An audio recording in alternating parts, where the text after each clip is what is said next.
ইতিমধ্যে আপনাদের জানিয়ে রাখি, গতকাল রাতেই মোথাবাড়ি কাণ্ডে অনুসন্ধান রিপোর্ট দিল্লি পাঠালো এনআইএ। আরো একবার আপনাদের জানিয়ে রাখি, গতকাল রাতেই মোথাবাড়ি কাণ্ডে অনুসন্ধান রিপোর্ট দিল্লি পাঠালো এনআইএ। মোথাবাড়ি কাণ্ডে তদন্তকারী এনআইএ টিমের প্রধান আইজি সোনিয়া সিং তিনি নয়াদিল্লি গেছেন এবং আপনারা জানেন যে আজই মোথাবাড়ির ঘটনায় সুপ্রিম কোর্টে রিপোর্ট দেবে এনআইএ এবং ইতিমধ্যেই যেমনটা জানা যাচ্ছে গতকাল রাতেই মোথাবাড়ি কাণ্ডে অনুসন্ধান রিপোর্ট দিল্লি পাঠালো এনআইএ। আমাদের প্রতিনিধি আবির দত্ত আমাদের সঙ্গে রয়েছেন। আবির, ইতিমধ্যেই সেই রিপোর্ট মোথাবাড়ি কাণ্ডের অনুসন্ধান রিপোর্ট দিল্লি পাঠিয়ে দিয়েছে এনআইএ। গুরুত্বপূর্ণ বিষয়, এনআইএ কি পাঠালো? দেখো, যেটা জানা যাচ্ছে এনআইএ সূত্র থেকে যে গত কয়েকদিন ধরে মোথাবাড়ি এবং সংলগ্ন অঞ্চলে তাদের বিভিন্ন ছোট ছোট টিমে ভাগ হয়ে যে অনুসন্ধানের জন্য যে তথ্য প্রমাণ সংগ্রহের প্রক্রিয়া তারা চালিয়েছে, সেই প্রক্রিয়া চালানোর পর গতকাল রাত্রিবেলা বিডিও অফিসে প্রায় 40 জন বিএলওকে ডাকা হয়েছিল মোথাবাড়িরই, তার মধ্যে 22 জন, যে মোথাবাড়ির 22 জন বিএলওদের কাছ থেকে জিজ্ঞাসাবাদের সঙ্গে সঙ্গে বেশ কিছু নথিও তারা কপি নিয়েছেন।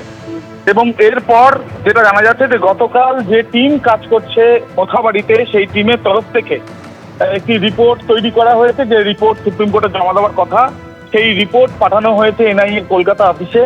এখান থেকে আইজি সোনিয়া সিং তিনি দিল্লি উড়ে গিয়েছেন বিমানে এবং সেখানে তিনি আজকে উড়ে গিয়েছেন যেটা জানা যাচ্ছে, এবং সেখানে গিয়ে আজকে সেই রিপোর্ট তিনি নিয়ে গিয়েছেন। অর্থাৎ যেটা আগে থেকে এনআইএ এর তরফ থেকে যেটা বিষয়টা জানানো হয়েছিল যে অনুসন্ধানের নির্দেশ তাদের কাছে এসছে এবং সেই অনুযায়ী তারা অনুসন্ধান করেছেন।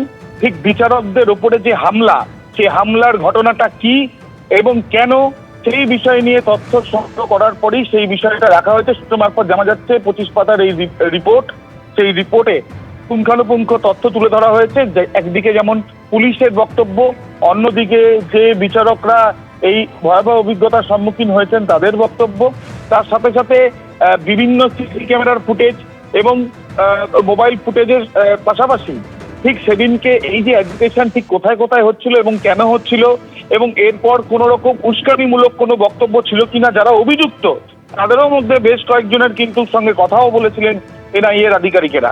অর্থাৎ সমস্ত কিছু নিয়ে এই ঘটনার নেপথ্যে কি আছে প্রাথমিকভাবে অনুসন্ধান করে যেটা তাদের অনুমান, সেই বিষয়টাই লিখে পাঠানো হয়েছে। সেই রিপোর্ট ইতিমধ্যে দিল্লি পাঠানো হয়েছে এনআইএ এর তরফ থেকে।